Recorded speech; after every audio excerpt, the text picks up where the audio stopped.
नमस्ते सबैजनालाई, म सरोजतरिबाबु र आज मेरो युट्युब च्यानलमा म तपाईहरुलाई कुनै पनि कम्प्युटर या ल्यापटपमा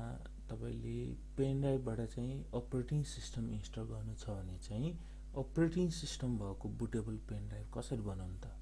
म त्यो देखाउन गइरहेको छु। त्यसोभए अब हामी पेन ड्राइभ बुटेबल बनाउनतिर लागौं र आज चाहिँ हामी विन्डोज 10 को बुटेबल पेन ड्राइभ कसरी बनाउने भनेर सिक्न गइरहेको छौं, जसको लागि चाहिँ हामीलाई फर्स्टमा चाहिँ विन्डोज 10 को आइएसओ फाइल चाहिन्छ र यदि तपाईहरुले पहिला मेरो भिडियो आइएसओ फाइल कसरी डाउनलोड गर्ने भनेर हेर्नु भएको छ नि त्यहाँबाट तपाईले आइएसओ फाइल मजाले डाउनलोड गर्न सक्नुहुन्छ या तपाईहरुसँग पुरानै आइएसओ फाइल छ भने पनि त्यसैलाई युज गर्न सक्नुहुन्छ।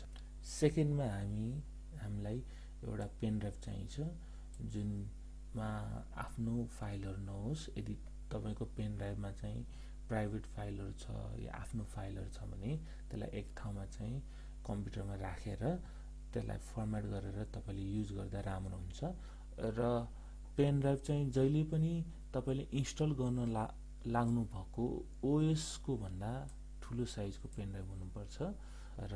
यदि हेर्यो भने हाम्रो यो विन्डोज 10 को आइएसओ फाइल चाहिँ यसको साइज हामीले चेक गर्यौं भने 3.8 GB छ र हाम्रो पेन ड्राइभ चाहिँ हाम्रो 7.43 GB छ भनेपछि आइएसओ फाइल भन्दा मेरो पेन ड्राइभ ठुलै हो। र थर्डमा चाहिँ हामीलाई एउटा बुटेबल सफ्टवेयर चाहिएको हुन्छ र हामी आज चाहिँ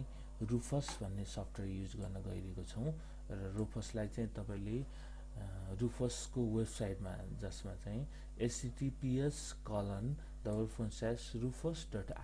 भन्ने लिंकमा गएर तपाईले डाउनलोड गर्न सक्नुहुन्छ र त्यहाँ तपाईले लिंकमा जानुभयो भने चाहिँ यहाँ रुफस को बारे दिएको हुन्छ र डाउनलोड सेक्सनमा गएर तपाईले अहिलेको लेटेस्ट भर्सनलाई तपाईले डाउनलोड गरेर तपाईको कम्प्युटरमा सेभ गर्न सक्नुहुन्छ र मैले डाउनलोड गरेर यहाँ सेभ गरिरहेको छु र अब रुफस सफ्टवेयरलाई स्टार्ट गरौं। रुफस सफ्टवेयर स्टार्ट रन गरिसकेपछि यसले माथि तपाईको डिभाइस कुन पेन ड्राइभलाई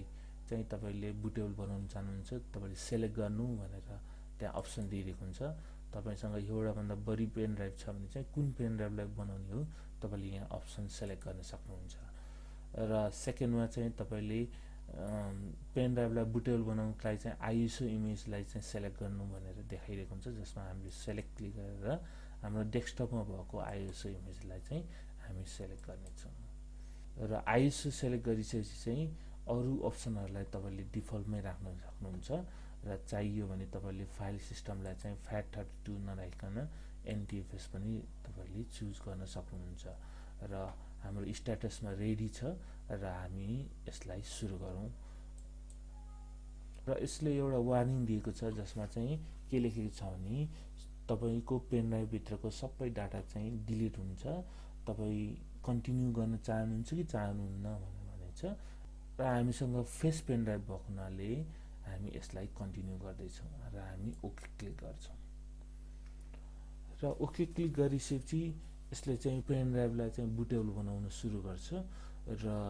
यो प्रोसेस चाहिँ तपाईको पेन ड्राइभको क्वालिटी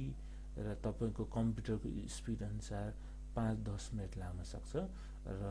यो भिडियोलाई चाहिँ अहिले पज गरेर हामी चाहिँ कम्प्लिट भइसकेपछि चाहिँ फेरि हेर्ने छौं।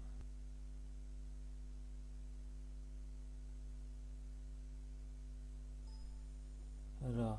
अहिले हाम्रो पेन ड्राइभ बुटेबल भइसकेको छ र यसले एउटा नोटिस दिएको छ तपाईले चाहिँ यो पेन ड्राइभबाट चाहिँ ओएस इन्स्टल गर्दाखेरि चाहिँ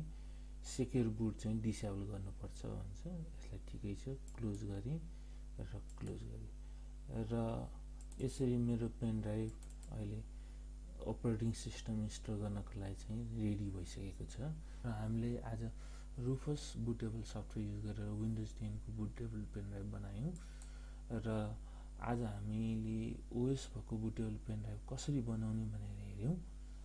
तपाईहरुको केही जिज्ञासा छ भने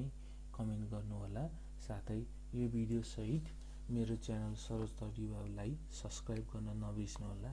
धन्यवाद। नमस्ते।